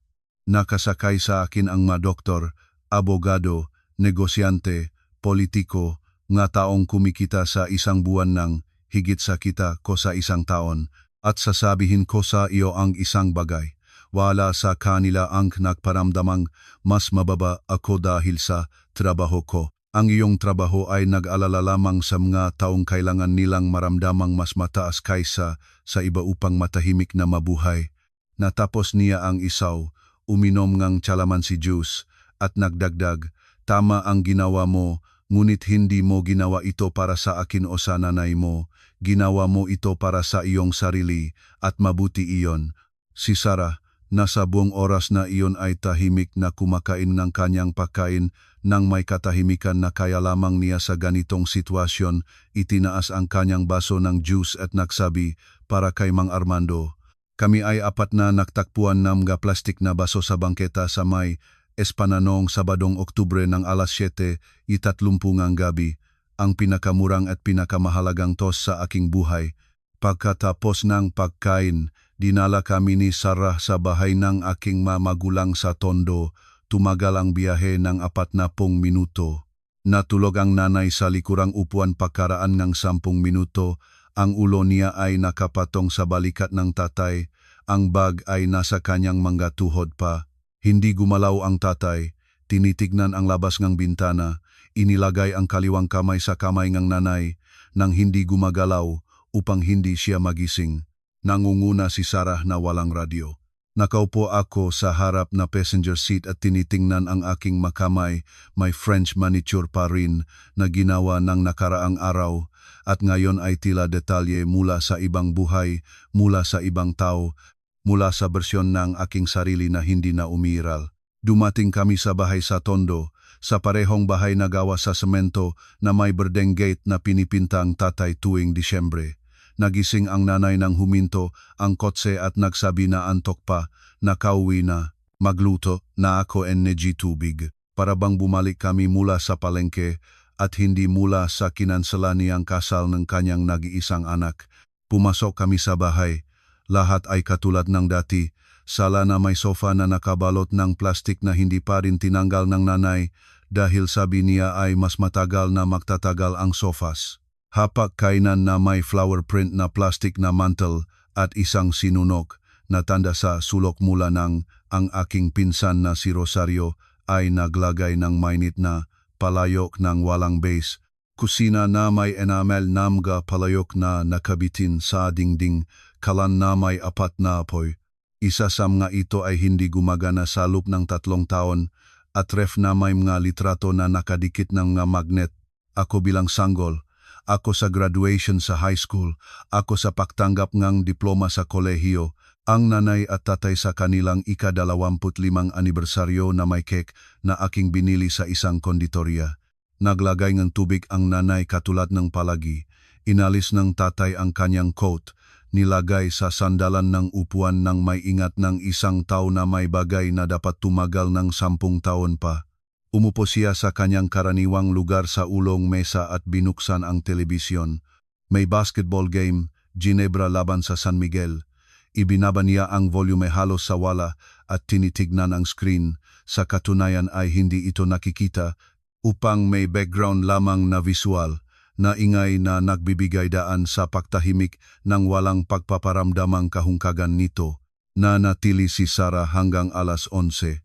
Nakaupo siya sa hapagkainan kasama ang kanyang tasa NT-SAA at nakikipag-usap sa nanay tungkol sa lahat ng bagay maliban sa naganap. Nagsalita sila tungkol sa bagong palengke sa Blumentritt, tungkol sa resipeng sinigang na gustong nanay na subukan, tungkol sa isang teleserye na parehong pinanood at hindi man lang naiintindihan ng isa man sa kanila, ngunit nagustuhan dahil ang pangunahing artista ay maganda. Nakikinig ako sa kanila mula sa sala, nakaupo sa tabing tatay, pa rin sa wedding dress, dahil wala akong ibang damit doon at dahil sa isang puntong gabi, ang damit ay huminto na sa pagpapahiwatig na ibig sabihin nito ng umaga at naging damit na lamang na suot ko. Nang umalis si Sarah, niyakap niya ako sa pintuan at sinabi sa aking tainga na kung kailangan kong anumang bagay sa anumang oras, tumawag ako. Hindi siya nagsabing ipinagmamalaki kita o tama ang ginawa mo o alinman sa mga pariralang sinasabing matao upang aliwin. Sinabi lamang niya na nandun siya at iyon ay sapat. Binigyan akong nanay ng pajama, flannel na may flower print na malaki sa kanya at malaki sa akin, ngunit may amoy ng fabric conditioner at tahanan ng mamagulang. At iyon ang eksakto ang kailangan kong isuot. Gabing iyon, humiga ako sa kama sa aking kwartong pangbata. Iyon ding single bed na may asul na kumot na maingat na, iningatan ng nanay ng eksakto kung paano ito nang lumipat ako. Nakadikit pa rin ang poster ng isang mangawit na gusto ko noong 15 taon ako, bahagyang nakakalas sa sulok. Sa kisame ay may bita sa hugis na, ilok na aking pinagmasdan sa pagkabata bago matulog. Na inisip kong mapangang isang katang-isip na bansa kung saan lahat ay may kani-kanilang lugar at walang naiwanan. Nanginig ang telepono sa buong gabi. Kinuha ko ito mula sa bag at inilagay sa bedside table na nakaharap sa ibaba nang hindi sinusuri. Alam ko kung ano ang mahahanap ko. Mensahe mula kay Dominic, mensahe mula sa kanyang pamilya, Marahil mensahe mula sa mga panauhing hindi alam kung magtatanong o hindi. Lahat ito ay maaring maghintay. Ang gabing iyon ay hindi para sa mga mensahe. Ito ay para sa asul na kumot, para sa bitak sa kisame, at para sa tunong ng kumukulo na tubig sa kusina dahil si Lourdes Santos ay laging umiinom ng tsaa bago matulog. Natulog ako nang hindi umiyak. Hindi dahil malakas ako o ayaw kong umiyak. Natulog ako nang hindi umiyak dahil kalmado ako, kakaibang ipaliwanag ito. Kakansela ko lang ng aking kasal sa harap ng 320 panauhin. Nagiwalay ako sa lalaking pinlano ko ang aking buhay. Binago ko ang lahat ng inisip ko na mangyayari sa susunod na 30 taon. At kalmado ako, hindi masaya, hindi sa euphoria, hindi ang pag-relief na ganun kadramatik katulad sa mga pelikula. Kalmado lamang. Para bang sa kauna-unahang pagkakataon sa mahabang panahon, nandun ako eksakto kung saan dapat. Kinabukasan, gumising ako ng alas 8 sa amoy nga itlog at longganisa mula sa kusina. Nagluluto ang nanay nga almusal sa kanyang karaniwang apron na may sunflower design at mansa ng sinigang na hindi na nalabhan sa loob ng 20 pahugas. Nakaupo ang tatay sa mesa at nagbabasa ang pahayagan na gusto pa niyang basahin sa papel dahil sabi niya ang mabalita sa telepono ay hindi pakiramdam na tunay na balita. Umupo ako kasama nila. Inilagay ng nanay sa harap ko ang plato nang hindi nagtanong kung gutom ako dahil sa bahay na ito hindi nagtatanong kung gutom ka. Inilalagay sa harap mo ang pagkain at ikaw ang magpapasya. Ngunit laging may pagkain. Kumain kaming tatlo sa katahimikan, linggong katahimikan ng tahanan na amoy normalidad na pagkatapos ng gabing katulad ng nakaraan ay pakiramdam na kayamanan. Pagkatapos ng almusal, pumunta ang tatay sa sala para panorin ang balita at nagsimulang maghugas ng pinggan ang nanay at tumayo ako sa tabi niya upang punasin ang maito ng may tuwalya ng kusina katulad ng ginagawa namin nang nakatira pa ako doon. At sa isang sandaling ang karaniwang ritual na iyon, huminto ang nanay na may mga kamay pa rin sa may sabon na tubig at nagsabi nang hindi lumingon sa akin, ipinagmamalaki kita, Katring. Sinabi niya ito sa pinakakaraniwang boses sa mundo para bang sinasabi na naubos ang dishwashing liquid at nagpatuloy na mahugas. Noong Lunes, binuksan ko ang telepono, 43 mensahe mula kay Dominic. Ang mauna ay humingi ng pakikipag-usap. Ang masumunod ay may mga paliwanag na ang kanyang ina ay lumampas, na dapat sana siya ay nag-interbensyon, na lahat ay maaring ayusin, na ang sertipiko ay maaari pa ring may pirma sa civil registrar kung gusto ko, na makikipag-usap siya sa nanay niya, na lahat ay magbabago. Ang mga huli na ipinadala ng maaga ng umaga nong linggo ay nagbago ng tono. Sinabi nga ito na nagmalabis ako, gumawa ngang hindi kinakailangang palabas, inalisin ang kanyang pamilya bago ang 300 tao dahil sa isang hindi pagkakaunawaan na ang kanyang ina ay nasiraan, na dapat akong humingi ngang paumanhin. Dapat akong humingi ngang paumanhin para sa pagtanggi sa pagturing sa aking nga magulang bilang sagabal. Ang ebolusyon ng nga mensaheng iyon ay nagsabi sa akin ang lahat ng kailangan kong malaman. Hindi naunawaan ni Dominic ang nangyari. Hindi niya naunawaan na ang problema ay hindi ang mesa. Ang problema ay sa kanyang mundo. Mayroon mga kategorya ng mga tao at ang aking pamilya ay nasa maling kategorya. At hindi niya nakita ang anumang masama dito dahil lumaki siya ganoon siya itinuro. Ganoon gumagana ang kanyang katotohanan at walang pakikipag-usap, walang hangganan, walang makipag-usap tayo pagkatapos ng kasal ang magbabago nito. Nagpadala ako sa kanyang isang mensahe. Sinulat ko na wala na kaming mapag-usapan, na ninanais ko sa kanya ang lahat ng mabuti at hinihiling ko sa kanya na igalang ang aking desisyon. Pagkatapos ay na-block ko siya, hindi sa galit, nang may parehong katahimikan na isinasara ng aking tatay ang kahon ng makasangkapan kapa ang laman nito ay hindi na kailangan. Tumawag si Corazon Reyes sa bahay ng aking mamagulang noong Martes, sumagot ang tatay. Nagsalita siya, ayon sa pagtataya ng tatay, nang humigit kumulang 4 na minuto ng walang tigil, gamit ang maasalitang proporsyon, kahinahunan, ayusin ito sa pagitan ng maapamilya. At sa isang punto ay binanggit niya na ang buong insidente ay isang hindi pagkakaunawaan. Nakinig ang tatay hanggang matapos siya nang hindi nagagambala.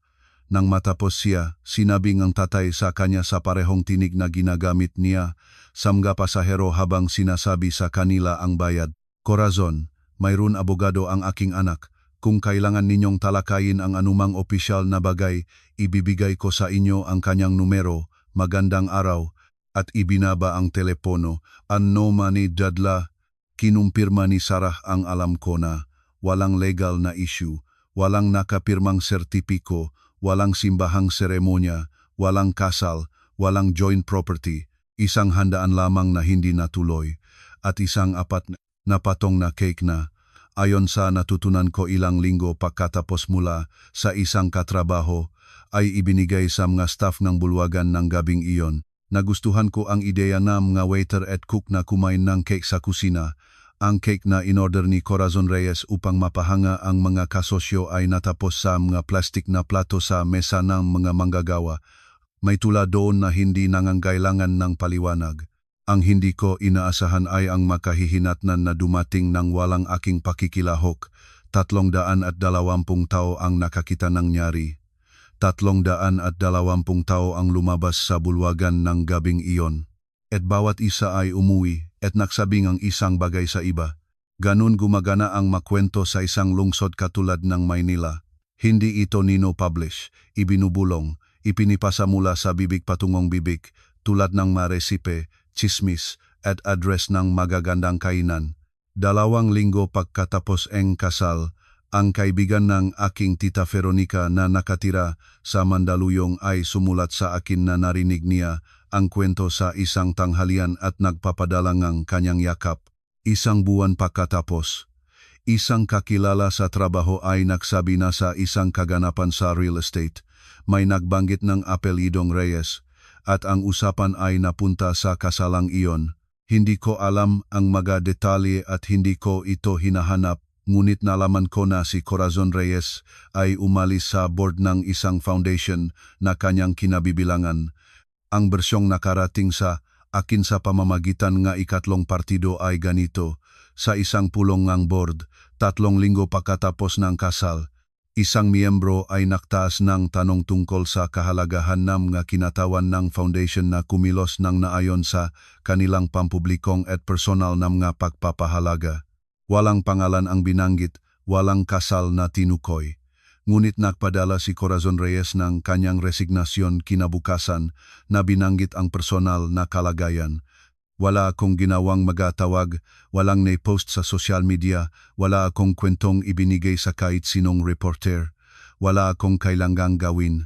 320 tao ang gumawa nito para sa akin nang wala akong hiniling.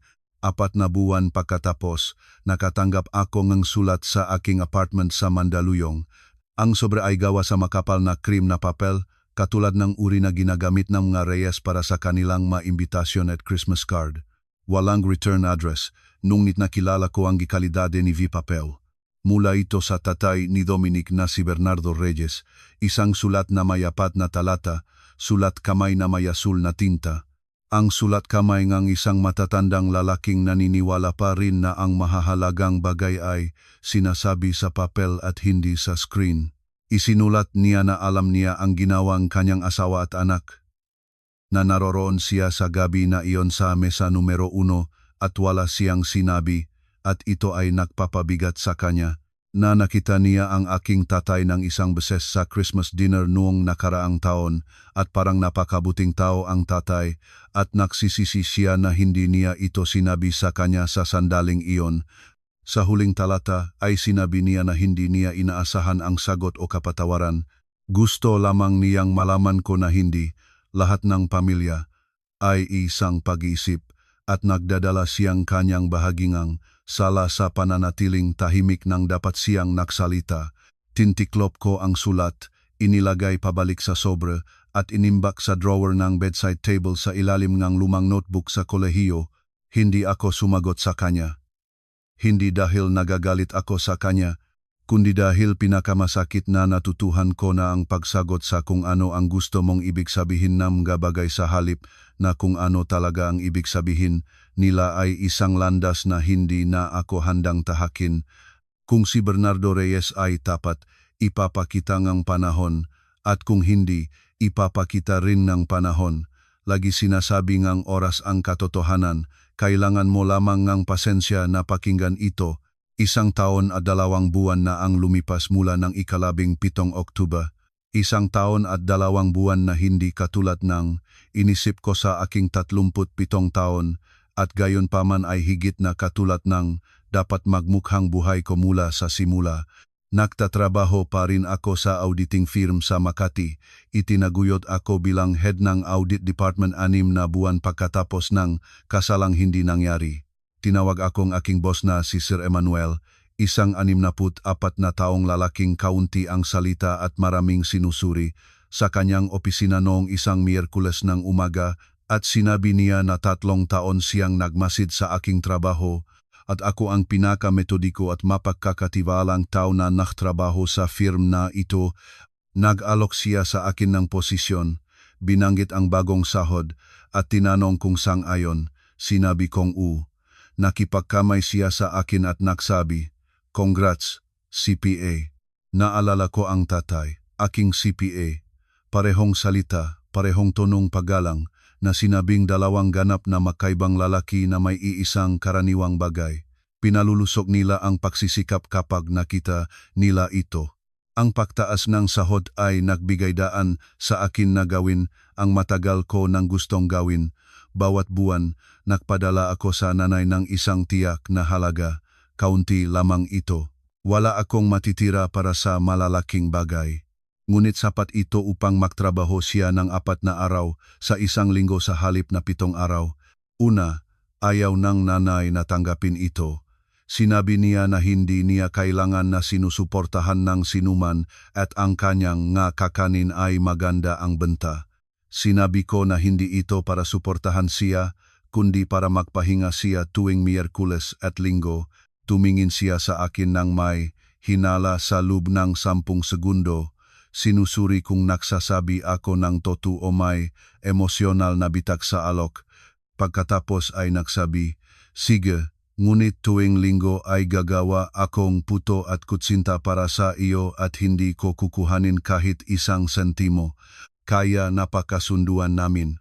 Nagmamaneho pa rin ang tatay nga FX. Sinasabi ko sa kanya na magretiro na 62 taon na siya at ang tuhod niya ay pumapayag na.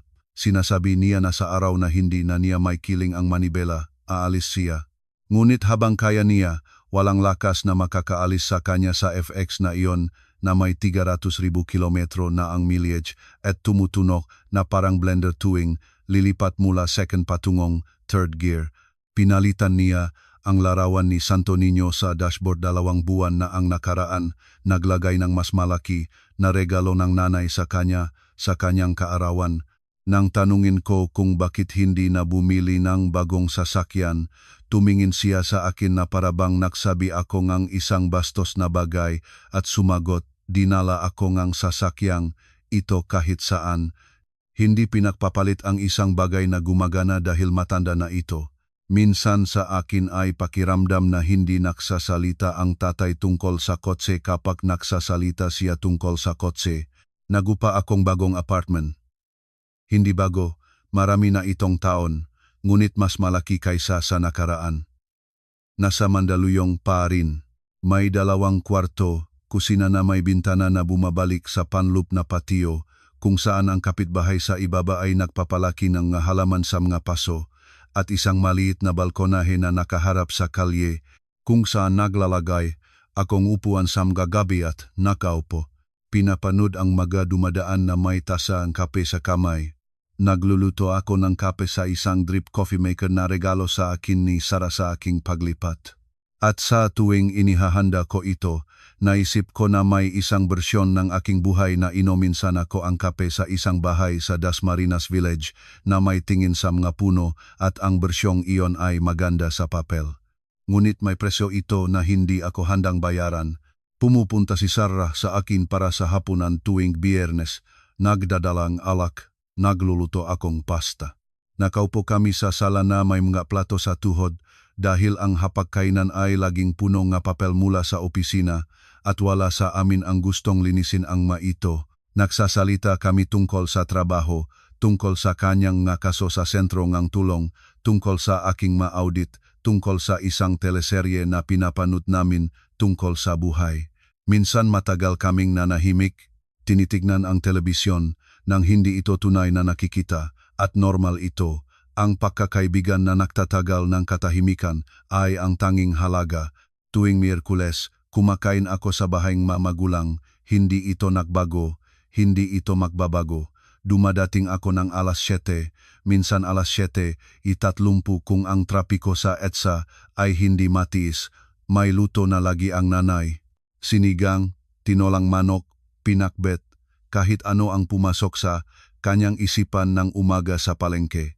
Ang hapagkainan ay iyon ding mesa na may flower print na plastic na mantel at sinunok na tanda.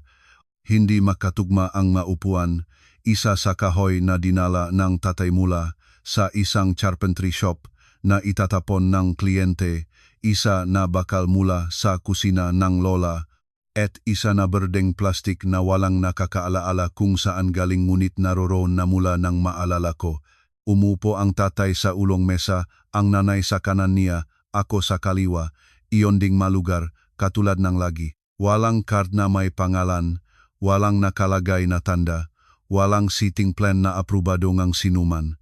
Naupo kami kung saan kami nakaupo dahil iyon ang aming lugar at para doon ay hindi kailangan ng pahintulot ng sinuman. Lagi ngang nagluluto ang nanay ngang higit sa makakain namin, lagi. Iyon ay likas na batas na walang pagbubukod. Kapag matapos na ang hapunan, kinukuha niya mula sa drawer ang isang plastik na lalagyan na may berdeng takip na isinulat ang aking pangalan sa itim na marker dahil minsan ay hindi sinasadyang dinala ni Sarah ang isa at nagpasya ang nanay na mula noon. Lahat na aking malalagyan ay ilalagay ng pangalan. Binibigyan niya akong ngatira na may mga tagubilin. Initin ang kanin sa kawali, hindi sa microwave, magiging goma. Tumango ako, tulad ng pagtango ko sa mga nakaraang 100 beses na sinabi niya ito.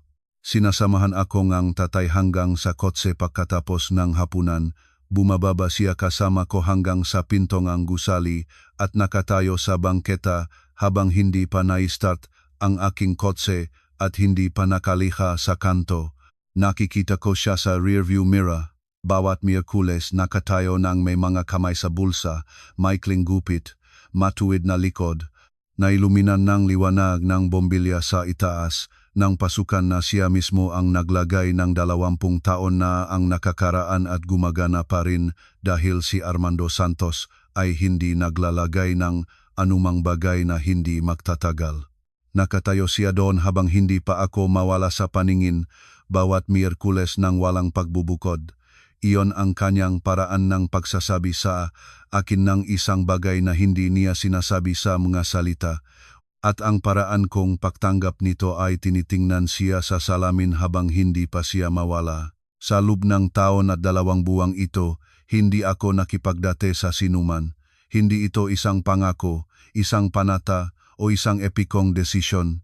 Ang buhay lamang ay napuno ngang iba pang mga bagay at ang espasyong dati ay puno ngang ideya ngang isang kasama ay napuno na nga mamiyerkoleng hapunan, mga Biyernes na may pasta at Sarah, mga Sabadong pamimili sa palengke kasama ang nanay, mga audit na sumasaklaw sa aking ulo mula Lunes hanggang Biyernes, at ang balkonaheng iyon kung saan nakaupo ako nang may kape at pinapanood ang humahabol na araw.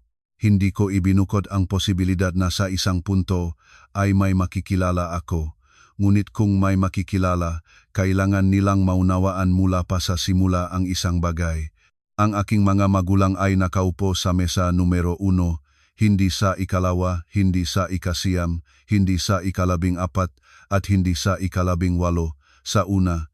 At kung ito ay isang problema, ang pintuan ay nasa dako rin lagi. Minsan naisip ko si Dominic, Hindi sa manganlup, hindi sa nostalgia, hindi sa uring ang pag-usisa na gustong malaman kung paano siya.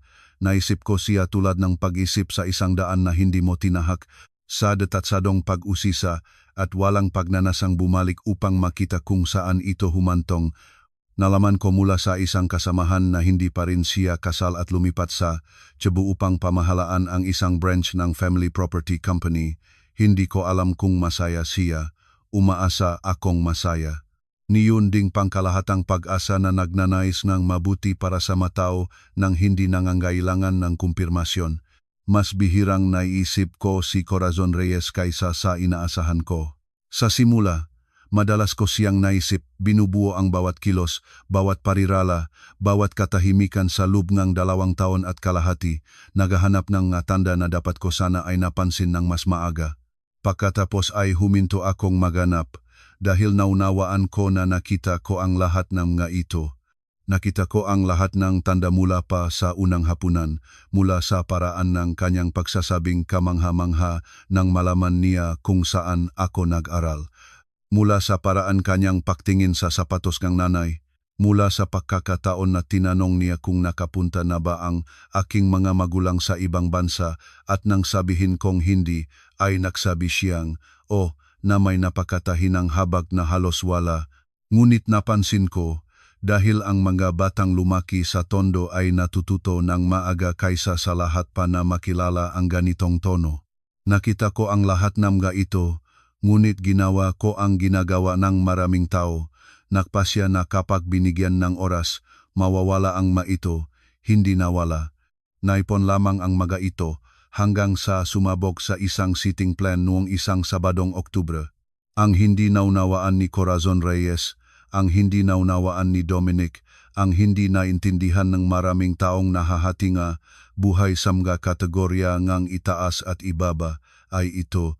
Ang dignidad ay hindi isang luho na ipinagkakalob batay sa kita. Ang aking tatay kasama ang kanyang FX na 300,000 kilometro na ang mileage ay may higit na dignidad kaysa sa sinumang kailangang ilipat ang iba sa dulo ng bulwagan upang maramdamang mahalaga. Ang aking nanay kasama ang kanyang kakanin tuwing alas 4 ng umaga ay may higit na kabuluhan kaysa sa kahit sinong babaeng kailangang kontrolin ang karangalang mesa upang maramdamang may kontrol. Hindi ito opinyon, ito ay katotohanang nakita ng 320 tao sa kanilang sariling mamata noong isang Oktubre at walang sitting plan ang makapagbabago nito. Minsan, kapag nakaupo ako sa balkonahe ng aking apartment na may kape sa kamay at nagsisimulang lumubag ang kalye sa ibaba dahil huli na at unti-unting tumatahimik ang Mandaluyong, naisip ko ang bersyon ng aking sarili na hindi bumaba mula sa dance floor ng gabing iyon, ang bersyon na naiwan ang mikropono sa lugar na ngumiti para sa litrato, na pumirma ng sertipiko ng alas 6 ng hapon, na sumasayaw ng cha-cha kasama si Dominic habang kumakain ang kanyang nga magulang sa mesa numero 18 sa ingay ng mga kaldero at init ng kusina. Nandun ang bersyong iyon sa aking imahinasyon. At sa tuwing binibisita ko ito, nagiging malamig ako dahil ang Katrinang iyon ay magpapatuloy na sumuko. Susuko siya sa Pasko, sa mga kaarawan, sa simbang gabi. Magpapalaki siyang magabata na matututo ng walang salita na may mga lola at lolo en unang uri at pangalawang uri. May mga pamilyang nakaupo sa harapan at mga pamilyang nakaupo sa likuran. Na ang pagmamahal ay may mga kondisyon at ang dignidad ay may presyo. Ang Katrinang iyon ay magtuturo sa kanyang nga bata na tiisin kung ano ang hindi dapat tiisin at tatawagin niya itong edukasyon at magandang asal. Ayaw kong buhay na iyon. Hindi ko ito gusto ng gabing iyon at hindi ko ito gusto ngayon. Ang buhay na mayroon ako ay mas simple. Isang 2 kwartong apartment at hindi isang malaking bahay sa Dasmariñas Village. Isang kompaktong kotse at hindi isang imported na SUV.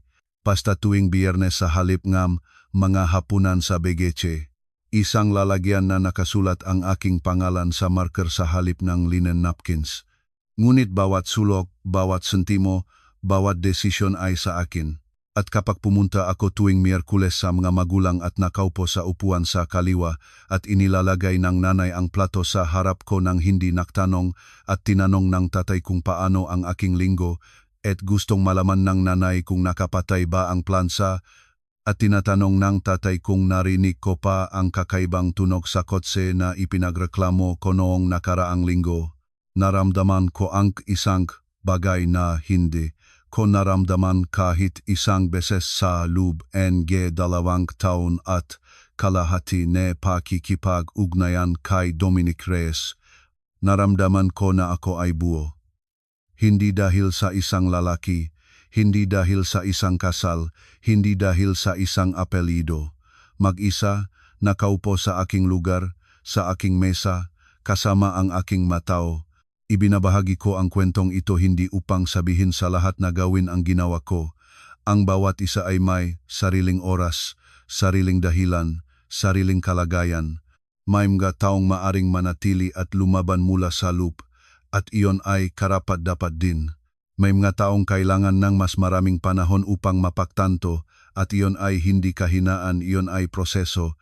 Hindi ako humusgang ang kahit sinong buhay, sapat na ang sa akin. Ibinabahagi ko ito dahil alam ko na maraming tao ang nakaupo sa mesa numero 18 sa kanilang sariling buhay, sa trabaho kung saan pinipigilan sila, sa relasyon kung saan sinasabihan silang nakmamalabis sila, sa pamilya ng kanilang kasosyo na tumingin sa kanila ng pababa tuwing pumapasok sila sa silid, sa isang sistema na nagsasabi sa kanila na dapat silang magpasalamat sa lugar na ibinigay sa kanila, kahit ang lugar na iyon ay malapit sa pintuan ng kusina. Kung nandun kayo, gusto kong malaman ninyo ang isang bagay. Hindi kailangan ng isang bulwagan na puno nga taong nakatutok sa inyo, hindi kailangan ng mikropono, hindi kailangan ng kaibigan na abogado na nakatayo sa gilid ng dance floor na nakasaklo ang mabraso. Hindi kailangan ng isang sandali na katulad ng pelikula na may musika at slow motion. Kailangan ninyo lamang na malaman nang may kalinawang nararamdaman sa dibdib bilang isang pisikal na bagay, na ang taong mahal ninyo ay karapat-dapat ng mas mabuti, at kayo rin ay karapat-dapat ng mas mabuti. At ang pagupo sa lugar na sa inyo ay hindi kayabangan, hindi drama, hindi pagmamalabis. Iyon ay dignidad. At ang dignidad ay hindi pinagtatalunan, hindi nireorganize, at hindi pinapadala sa dulo ng kabulwagan. Ang panggalan ko ay Caterina Santos, 37 taon na ako. Accountant, head ng Audit Department, anak ni Armando Santos at Lourdes Santos. Nakatira ako sa isang apartment sa Mandaluyong na may balkonaheng nakaharap sa kalye at isang kapitbahay na nagpapalaki ng mga halaman sa mga paso sa patio sa ibaba. Bawat Miyerkules ay kumakain ako sa bahay ng aking mamagulang. Bawat Miyerkules, sinasamahan akong tatay ko hanggang sa bangketa at nakatayo siya, pinapanood akong umalis hanggang hindi pa ako lumiliha sa kanto. At bawat Miyerkules ay nakikita ko siya sa rearview mirror, nakatayo dun, na may mga kamay sa bulsa at matuwid na likod. At ang larawang iyon ay nagkakahalaga ng higit sa kahit anong karangalang mesa sa kahit anong bulwagan sa mundo.